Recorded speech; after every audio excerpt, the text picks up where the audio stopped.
दाऊद के समय 5 दानव उस समय धरती पर थे। पहला है गोलियत। 1 शमूएल अध्याय 17 उसकी 4 आयत में लिखा, तब फलिश्तियों की छावनी में से गोलियत नामक एक वीर निकला जो गत नगर का था और उसकी लंबाई 6 हाथ 1 बित्ता थी। दूसरा है लहमी। 1 इतिहास अध्याय 20 उसकी 5 आयत में लिखा, फलिश्तियों के साथ फिर युद्ध हुआ। उसमें यायर का पुत्र एलहानान ने गती गोलियत के भाई लहमी को मार डाला, जिसके बरछे की छड़ जुलाहे की डोंगी के समान थी। तीसरा है यिशबो बनोब। 2 शमूएल अध्याय 21 उसकी 16 आयत में लिखा, तब यिशबो बनोब जो रपाई के वंश का था और उसके भाले का फल तोल में 300 शकेल पीतल का था और वह नई तलवार बांधे हुए था। उसने दाऊद को मारने का ठान लिया था, परंतु सरुआह के पुत्र अबीशै ने दाऊद की सहायता करके उस फलिश्ती को ऐसा मारा कि वह मर गया। चौथा है सब। 2 शमूएल अध्याय 21 उसकी 18 आयत में लिखा, इसके बाद फलिश्तियों के साथ गोब में फिर युद्ध हुआ। उस समय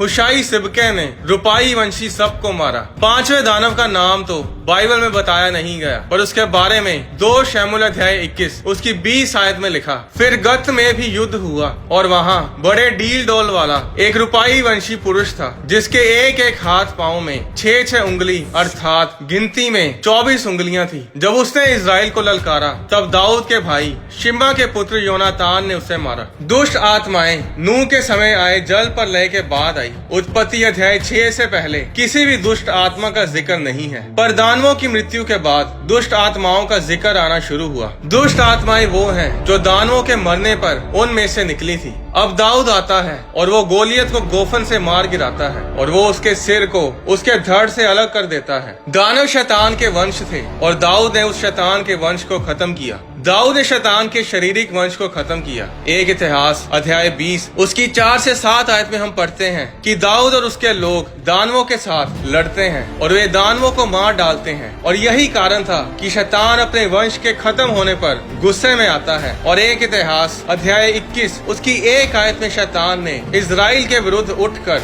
दाऊद को उकसाया कि इजराइलियों की गिनती करे। 7 आयत में लिखा, ये बात परमेश्वर को बुरी लगी और इसीलिए उसने इजराइल को मारा। यूहन्ना अध्याय 7 उसकी 42 आयत में लिखा, क्या पवित्र शास्त्र में ये नहीं लिखा कि मसीह दाऊद के वंश से और बैतलहम गांव से आएगा जहां दाऊद रहता था। 2 तीमुथियुस अध्याय 2 उसकी 8 आयत में लिखा, यीशु मसीह को स्मरण रख जो दाऊद के वंश से हुआ और मरे हुओं में से जी उठा। बाइबल बताती है कि यीशु मसीह दाऊद के वंश से पैदा हुए। अब दाऊद ने तो शैतान के वंश यानी दानवों को शारीरिक रूप में खत्म किया और यीशु मसीह ने शैतान के आत्मिक वंश को खत्म किया, जो कि दुष्ट आत्माएं थी जो उन दानवों में से निकली थी। यीशु मसीह के इस धरती पर आने पर, क्रूस पर चढ़ाए जाने और फिर तीसरे दिन मुर्दों में से जी उठने पर शैतान और उसके दूत बुरी तरह से हराए गए और शर्मिंदा किए गए। और आज जो कोई यीशु मसीह को अपना उद्धारकर्ता ग्रहण करता है और उसके वचनों पर चलता है, शैतान उनको छू भी नहीं पाता। लूका अध्याय 10 उसकी 19 आयत में यीशु ने कहा,